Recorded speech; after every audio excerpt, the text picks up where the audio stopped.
Hello and welcome to a new episode of SportsDay Rangers. I'm John Blake. And I'm Evan Grant. Each week on this weekly spinoff of the Dallas Morning News SportsDay Insider podcast, John and I will keep you up to date with the latest on this year's club, but we also started this show to have some fun, John. So every week we're talking to a current or former Ranger and telling some stories from club history. This week that guest is one of the all-time Rangers fan favorites, Rusty Greer. And we'll also look back at first-round draft picks in the archives in Arlington. If you're listening to your first episode and want to catch up with what you've missed, we've had great conversations with Michael Young, Mark Teixeira, Jake Berger, to name the first three. And if you want to interact with the show, you can find us each on X. I'm at Ranger Blake, and Evan is at Evan_P_Grant. I love saying that. You can also reach out to the Dallas Morning News on any of the paper's social media channels. And again, find the podcast in the SportsDay Insider feed, wherever you like to consume podcasts. Please, and send us any comments on X at either of those addresses, or you can email me at egrant@dallasnews.com. So we're going to start, as we always do, with talking about the week that was. The Rangers went 3-3 on the homestand with Toronto and St. Louis. They allowed only 8 runs in the 6 games, which is amazing. You can lose 3 games and do that. But, Evan, the big story, I think, was the Cardinals series where they outscored St. Louis, who was having a really good year, 19-4, went 10 for 25 with runners in scoring position. The offense seemed to show, finally, maybe some signs of life. Yeah, I thought the Sunday game was a really impressive game for me on a number of levels. It extended Marcus Simeon's hot streak to 3 games. I think he went 7 for 8 in the series. Marcus did some things on the base pass, too, to advance himself and get himself into scoring position. And offensively as well, I think Josh Smith broke out of his slump on Sunday. And as we get this started, the Rangers should have Evan Carter back this week, so they should be as close to full strength as they've been in a long, long time. The one obvious missing piece right now is Adolis Garcia, but if the Rangers can give him some time to work through some things and work on cutting down the chase, I think that can in the long term be a beneficial element for them.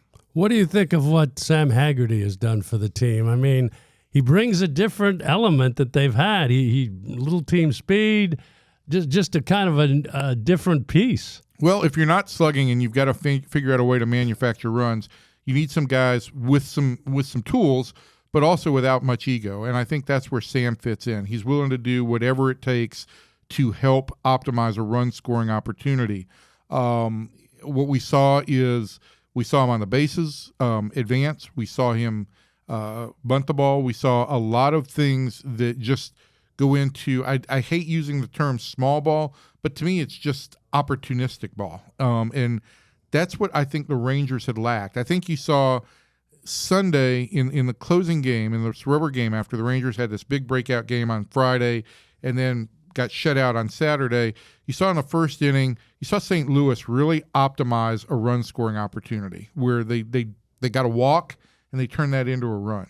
The Rangers in the bottom half of the inning led off with a double, had 2 guys on with less than 2 outs, and didn't score either guy. And for me, that was the dichotomy of these two teams. St. Louis has had this hot streak by optimizing stuff, and the Rangers have struggled because they haven't slugged. But as the game went on, you saw this team take advantage of small things and make things happen on the bases. We saw Alejandro Osuna, who's obviously a quick runner, but we saw a guy go first to third on a single. And this has been a station-to-station team, and so they haven't advanced to put themselves into situations where sac flies will help them score. So I thought that on Sunday this looked like a team that was functioning, maybe not as designed, but functioning in the way the game is being played today.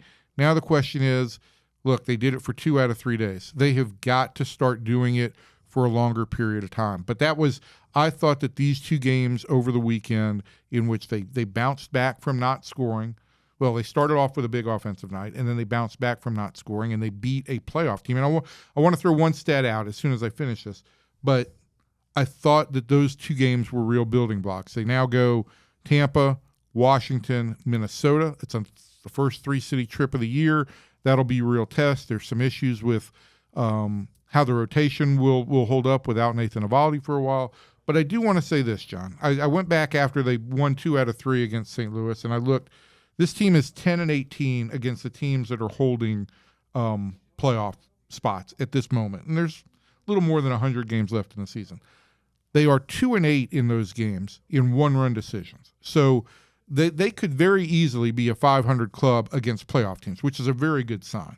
They've also only been outscored by 6 runs in those 28 games. So the run differential doesn't suggest what the record is.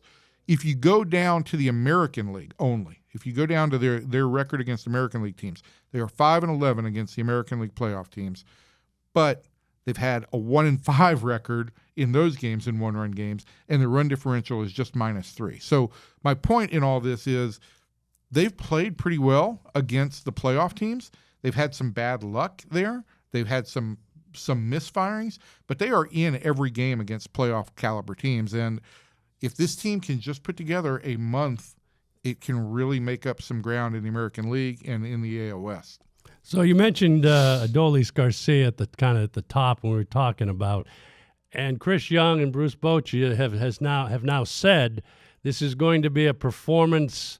It's a result-driven business here now with Adolis in terms of getting back into the lineup and going forward with this other outfield, maybe even the DH combination right now with Peterson out.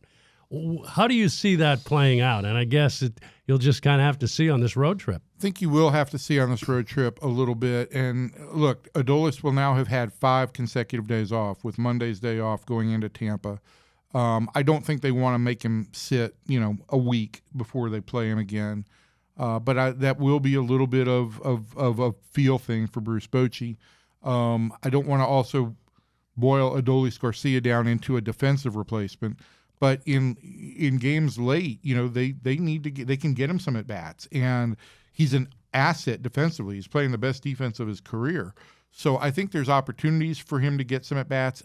The problem I've got right now with Adolis is it would be easy to say, let's just platoon him and play him against left-handed starters. Let's create the lefty versus righty thing. Well, the numbers against lefties this year have been worse than they've been against righties. I think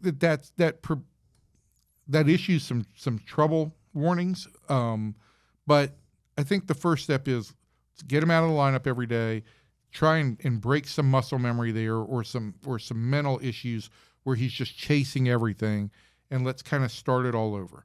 And I think that's where the Rangers are at right now. Let's turn to the rotation a little bit. Obviously, the Eovaldi injury doesn't seem to be too serious. They were Chris Young saying on Sunday that they don't see him when he comes back. It probably won't be long term. Gives them a chance to get Kumar Rocker back in the rotation in Tampa Bay. But again, as I think we talked a little bit last week about protecting DeGrom and Eovaldi and guys like that. I hear what you're saying, even though you're choking up a little bit. And I know that this pitching staff makes you emotional because it's been something the Rangers haven't had much of. But I do think, you look at the Eovaldi situation, and there's a couple of things here. Chris Young is going to be very proactive and very protective of the starting pitchers. Secondly, I think there's absolutely nothing wrong with the idea that if there's any reason whatsoever where you can go a 10-day period or a 15-day period, I should say, without one of these starters. Now, once you start getting into multiple guys, then you run into an issue because there's a depth issue. But if you can do that and give these guys rest, because as we said a week ago, these guys are all on pace for over 180 innings, and most of them haven't thrown that much many times in their career, and certainly not in a long time. So I think that there is the opportunity to rest him here and give him a little bit of a break. It wouldn't surprise me if the same things happen with DeGrom and Tyler Mahle at some point in time. And the offshoot of all this is Kumar Rocker went out and pitched 7 innings on 2 rehab assignments. Last time out, he was 4 perfect innings and then walked a guy in the 5th to start it off. But obviously, you don't want to kind of activate Kamar after that and send him right back to the minors.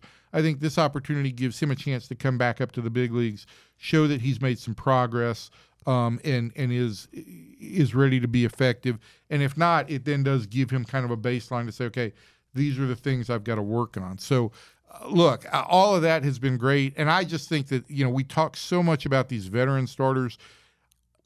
The development of Jack Leiter this year is a story unto itself because he's just taken an enormous stride forward this year. He also is a guy that the Rangers will have to be a little bit careful with on innings. I think the most he's ever pitched in a professional season is 112, and he's on pace for well over 150. So I think there will come a time, too, where the Rangers dial it back on him, but I can't speak loudly enough to the progress that Jack Leiter has made. It kind of gets overshadowed because the bullpen, the entire rotation has pitched so well. But look, Jack still qualifies as rookie. He's having a really good rookie season. Let's just put it that way. So the Rangers, after they have 3 off days left for the season.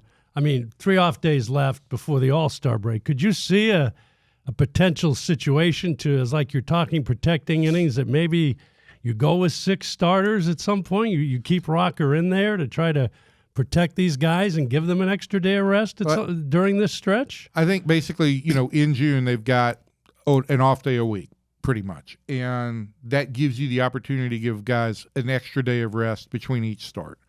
I think it would take some roster manipulation probably to keep 6 starters all healthy at one point in time, but you could get away with it if you wanted to and piggyback a couple of guys. I think that will all play out. But look, if you have Kamar here and he pitches well enough, you certainly can. If there are guys who need maintenance or have some small issue. Look, DeGrom had a kind of a hot spot on his finger that maybe was a blister.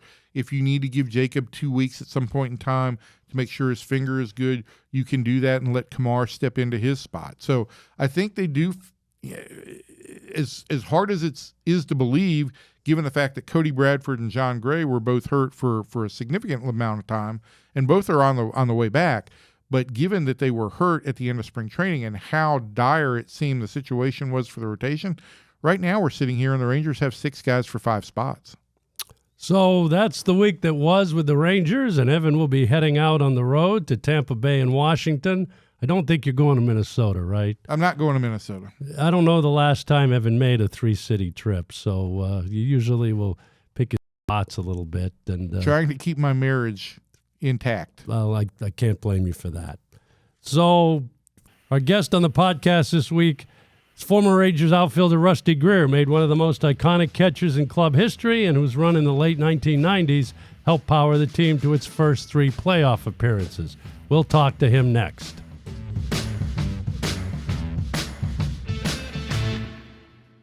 We are most happy to be joined on this week's edition of Sports Day Rangers by Rusty Greer, one of the, I think, most popular players, one of the most admired players in Rangers history. 10th round pick of the Rangers in 1990 out of Montevelo College, went on to hit .305 in 10 big league seasons, came up, was a key member of those teams from 1996 and the other two playoff teams in 98, 99, before injuries kind of derailed his career, and has gone on now to become a fairly successful high school baseball coach. So, Rusty, my first question to you, and thanks for joining us, is you'd been in the big leagues 3 years when Evan Grant came on the beat in 1997. And in those days, you were pretty quiet when you first came up. But what were your first impressions on Evan Grant as the beat writer bothering you most days? Well, first off, thank you guys for having me. You guys are really a big part of my career, to be honest with you. And yeah, just thanks for having me. But no, it's when I first met Evan Grant, I didn't realize he was going to take as much pictures of food as he does and put it on the internet and on post and all that stuff. So he needs to be a food critic. That's what he needs to do. It's my part-time job. I'll tell you what, John, one of the you're right. I was quiet and I did the cliche speaking, and I probably have never told you this, but one of the biggest things that the Texas Rangers and you did for me, I don't know if you remember sending me to Lisa LeMaster. Right. Yep. That was the biggest thing for me in my career, because now when guys like Evan and TR and all those guys showed up, I could talk, and that was a big stepping stone for me in dealing with the press. And people don't realize when you go into a Yankee Stadium or a Fenway Park or something like that, you don't have there's not really a friend. So Evan's a friend, and all those guys that ran around, the beat writers for the Rangers, were friends, and they talk to you, but you don't know what's gonna take place, and that really helped me deal with not just our beat writers, but the media across Major League Baseball. You know, the first I remember spring training in Pompano in Port Charlotte in '97, and Fraley, the late great Jerry Fraley, Hall of Fame writer and my mentor, was showing me around, and I had asked him something about talking to Rusty, and he was like, "Don't talk to him. He's not going to say anything. He doesn't want to talk. Just leave him alone. Leave him to me." And so I don't think I talked to you like for the first half of that year. I was scared of you, basically, because it sounded like you just didn't want to talk to anybody. Well, Jerry and I had and he was right. I didn't want to talk to anybody. It wasn't because I didn't want to. I didn't really know how. And but he and I had built a pretty good rapport, and really what from a player's perspective, if you don't trust the guy that's standing there taking your notes down, because you and I have been in situations that I said, "Hey man, I'm gonna share something with you, don't write it," and you said, "Okay," and once you build that rapport, then you open up a little bit more to certain people. And that was the way I felt about all you guys. At some point, once you learn to speak to the media, once you learn the people that are in your corner and you can trust, then you begin to open up a little bit. But for me, it was a struggle at first. I'll be honest with you. I will say this: I don't want to sit here and just reminisce about '97, but two things that I thought. I thought that over your time with the Rangers and the last half of which I covered, I don't know that I recall a player making the transformation from being reticent about being quoted to being a team spokesman quite the way you did. It was nothing short of remarkable. And secondly, I thought Rusty had, John, I thought he had this innate ability, and I've told this to him before. This team had a number of guys in '95, '96 that he was around that had great elements of their personality for building a clubhouse chemistry, right? Will Clark had certain elements, and Dave Valley had certain elements, and you go around the room, Mark McLemore had certain elements. I thought that Rusty was, as he grew older, he was exceptional in taking the best parts of those people's personalities and molding them into who he was. And then not only that, I think that there is a line of leadership almost with this club. It may have ended with Elvis retiring and Adrian retiring, but I think it went back basically generations from Will to Rusty to Michael Young to Elvis and Adrian, and it lasted pretty much 20 years in some of the greatest years in this franchise's history. And he was a critical element in taking that and passing it on to Michael Young at an early point in time. What do you remember about, when this kid came over, when Michael came over and he was a young kid, what do you remember about, what you needed to do with him to, I don't know, make him feel more at ease and feel more of a place in a big league clubhouse? Well, you know what? I'll back up and I'll kind of second what you said. I was very observant in that clubhouse, and I really kind of knew my place.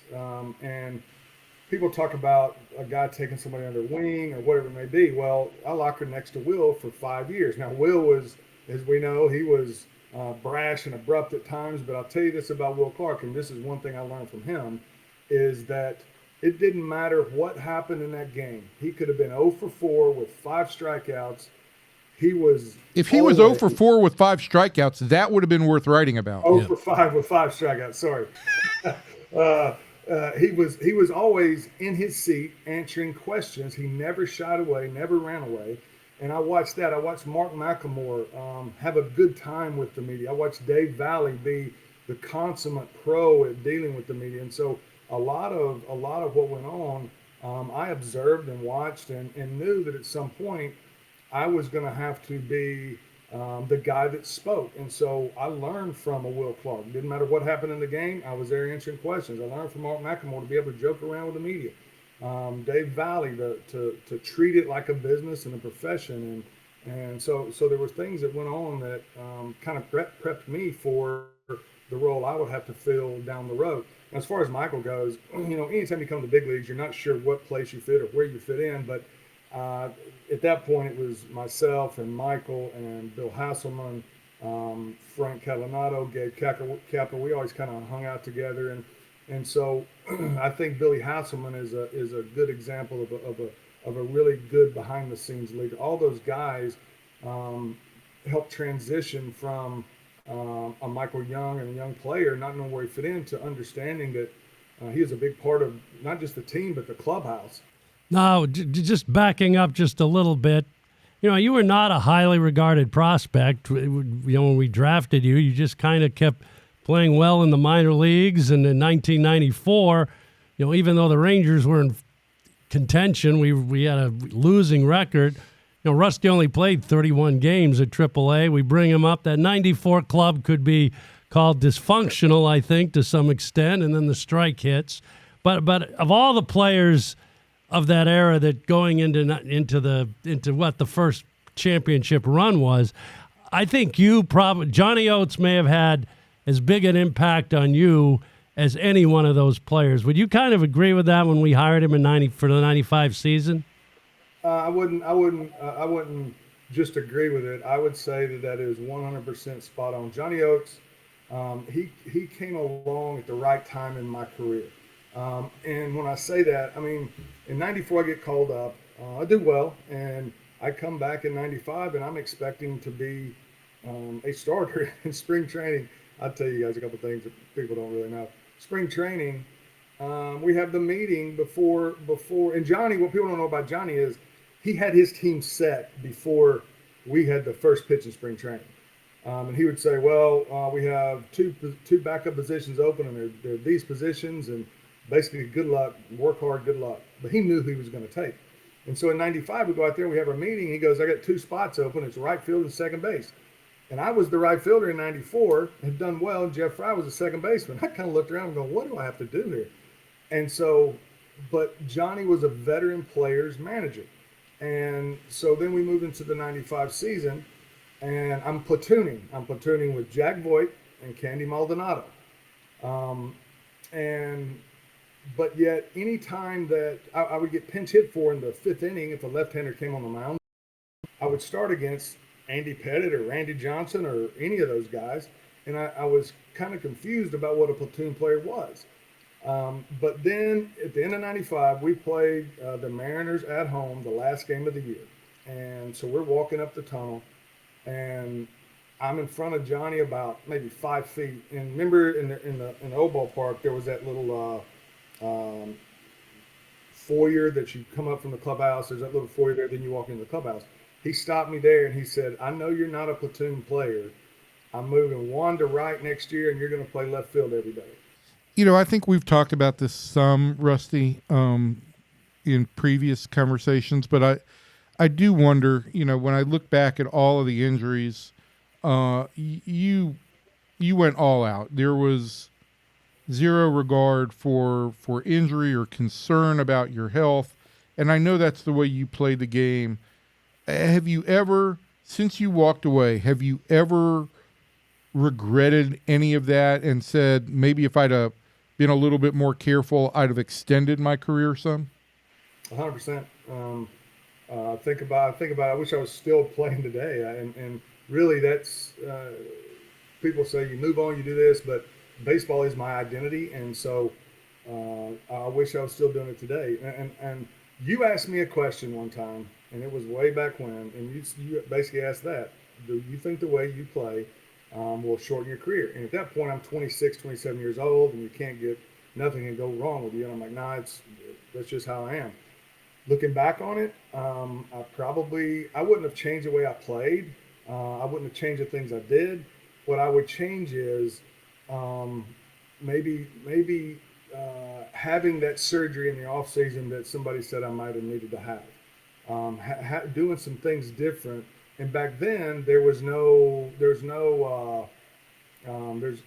not the same today when it comes to injuries and stuff, because when you're locked in next to Will Clark, you go and you strap your cleats on and you play no matter what.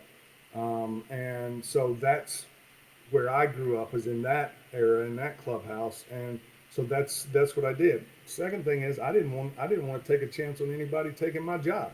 I'd worked my rear end off and wanted to be a big leaguer my whole life. I'm locked in next to my childhood hero, and I'm going to do everything I can to play every day, and I'll deal with it later. But looking back on it, there's probably some things I could have done different. And do I regret it? No, I don't. I wish I was still doing it, though. So prior to the 2003 season, I don't ever remember in my career having to announce an injury report prior to a season that we had to do with Rusty, when we basically announced, well, he's got to have these 4 surgeries if he wants to come back, and he's going to miss the entire 2003 season. And this was in either late January, it was before we went to spring training. What was your feeling at that point?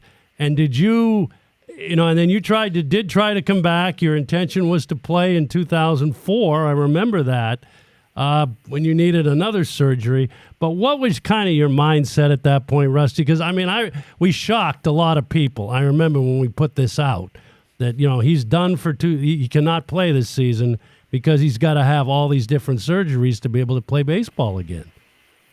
It was from my standpoint, it was devastating, because you're right. You hadn't had to worry about that. I went and played every day, and you didn't know. Sometimes you knew I was hurt, sometimes you didn't.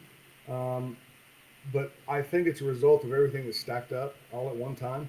And for me, my mindset was, okay, I'm going to go and have these surgeries. It can't be that bad. I'm going to rehab and come back and be ready. Well, they drug on, and then I had to have another one. And so then the mindset becomes, am I ever going to get to play again? And so then you go and you try to come back, and then you can't feel the mindset started going from, this is not going to be an issue, to, will I ever get to do it again? I actually sat in on one of those surgeries. I was in the room when you had, I think it was the elbow surgery, right? The UCL? Uh-huh. Yeah. Well, you got to remember, too, that I didn't have the best throwing mechanics. I didn't have the best of anything. And so that's part of the reason all that happened. And but yeah, so you were in there, you saw what went on, and it was disappointing, man. I was going to write this big heroic story about coming back from the surgery, and unfortunately, I didn't get to do it.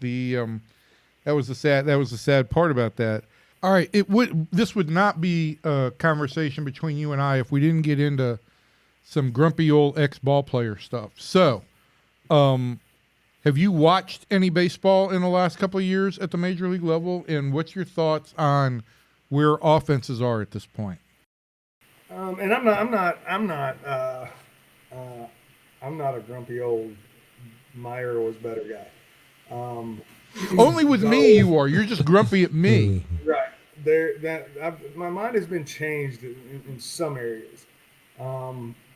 I don't watch a lot of professional baseball. I watch Bobby Witt and some of the guys that Mason went to college with, who are now making their way to the big leagues. I'll follow them a little bit.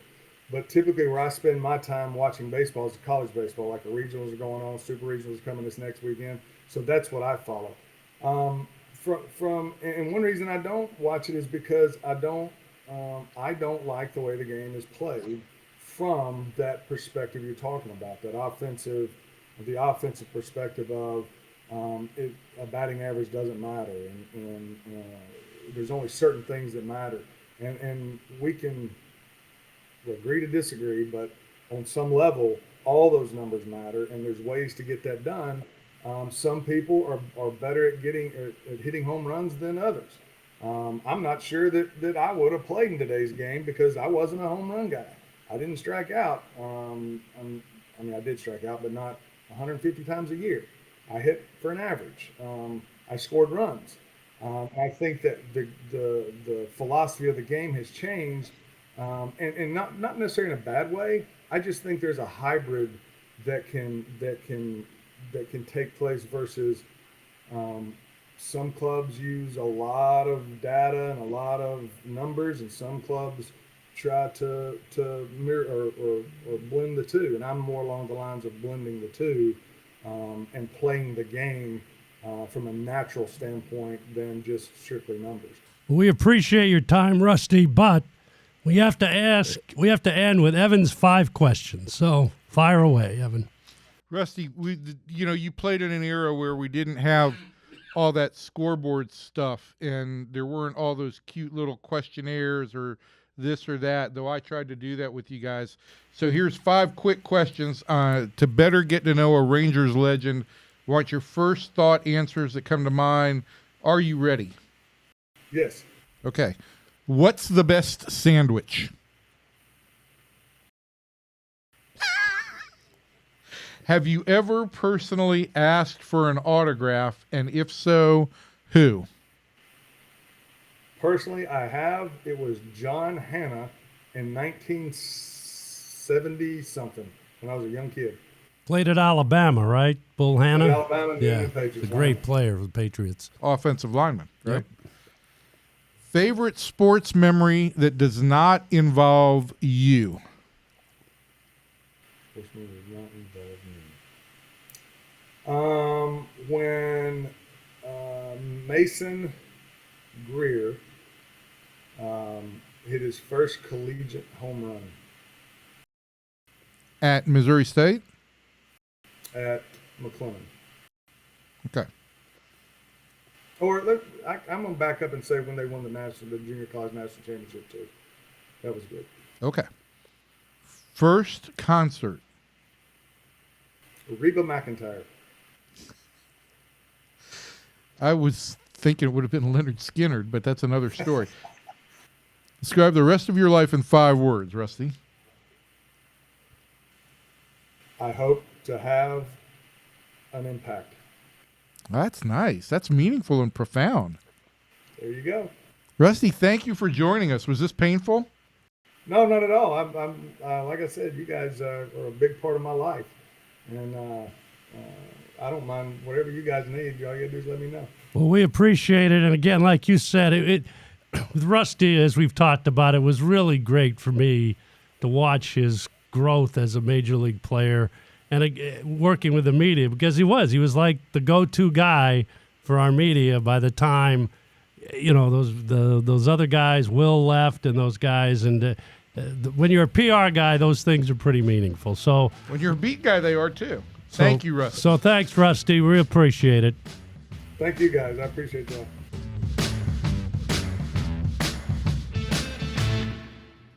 Well, this week's episode of the Archives in Arlington, we're going to talk about overall first-round draft picks. And this is the week, June 5th, that this franchise, the Washington, Texas franchise, have had 2 overall number 1 picks in the draft. They were both selected in the draft on June 5th. The first was back in 1969 with the expansion Senators. It was outfielder Jeff Burroughs out of Woodrow Wilson High School in Long Beach, California. And he went on to play 16 years in the big leagues at 240 home runs. Had his biggest impact, probably, you Braves fan, he played well for the Braves. 77 or 78. Right, he drove in a lot of runs. But prior to that, he was the 1974 American League Most Valuable Player for the famed Turnaround Gang. Turnaround Gang. And so he had a real impact on this franchise. He got very frustrated playing at Arlington Stadium. It was before they had closed it in with the billboards in 1984. And he figures he lost 10 home runs a year in this ballpark, so he wasn't that upset when he finally got traded. The other one everybody knows is 1973. Left-handed pitcher David Clyde out of Westchester High School in Houston. And the Rangers pretty much ruined his career, brought him right to the big leagues as an 18-year-old high school player. Made his major league debut that year on June 27th against the Twins. Was the first sellout in club history. Clyde ended up going 18-33 in 5 seasons with Texas and the Indians. And David was very bitter for a lot of years with this franchise. But we brought him back last year, which was the 50th anniversary, believe it or not, of his major league debut. And I think he really did appreciate it. 50 years is a long time, and it would have been great to see what David Clyde could have done with the right development in the minor leagues and everything. So those are the 2 overall number 1 picks the Rangers have had and have played for the Rangers. So my trivia question for Evan Grant today is, there are 4 other overall number 1 picks who have played for the Texas Rangers at some points in their career. And I told him he's covered 3 of them, and the other one was a Hall of Famer. Can you name those 4 players? I think I've got the 3 that I covered. I'm going to go with, in order, Alex Rodriguez. Right. Seattle Mariners. Josh Hamilton. Correct, with Tampa Bay Rays in 99. And Matt Bush. Matt Bush is the tough one. 2004 with San Diego when he was drafted as an infielder and later made the move to the mound, and everybody knows the Matt Bush story, and he was actually fairly productive for the Rangers for 2 or 3 years. So you don't know who the 4th one is. The 4th one is a Hall of Famer who played for the Rangers. You did not cover. My guess here is I've got 2 names written down. I'm going to go with Harold Baines. Excellent. Very good. Very good. He was the first overall pick? Yes. Okay. For the Chicago White Sox. I didn't realize he was the first overall pick. Back out of St. St. Michael's, Maryland. And of course, Harold was traded here in 1989 in the famous Sammy Sosa, Wilson Alvarez trade. Harold was not a big fan of Arlington, Texas, or Bobby Valentine, and we traded him promptly to the Oakland A's at the trade in September of the next year. So that is this week's Archives in Arlington, and we want to thank you for joining us on SportsDay Rangers. Don't forget to check out more sports content from the Dallas Morning News, either in print or on the website at dallasnews.com, or via the SportsDay Insider podcast with Kevin Sherrington, myself, and usually a guest from the SportsDay staff to discuss ongoing topics from the Cowboys to the Wings to everything in between here in DFW. And we do encourage you to interact with the show, and you can find both of us on X at Ranger Blake and then Evan P. Grant. You forgot the underscores. And I do want to say also, look, you can email me at egrant@dallasnews.com. Really do want your comments, your questions. If you've got questions that you'd like to have answered on the show, please email me at egrant@dallasnews.com, and I'll get them, and we will proceed to tackle them. Want to thank Rusty Greer for joining us this week. Want to thank our producer, Chris Blake, and our visual and special assistant, David Guzman. And we will talk to you next week.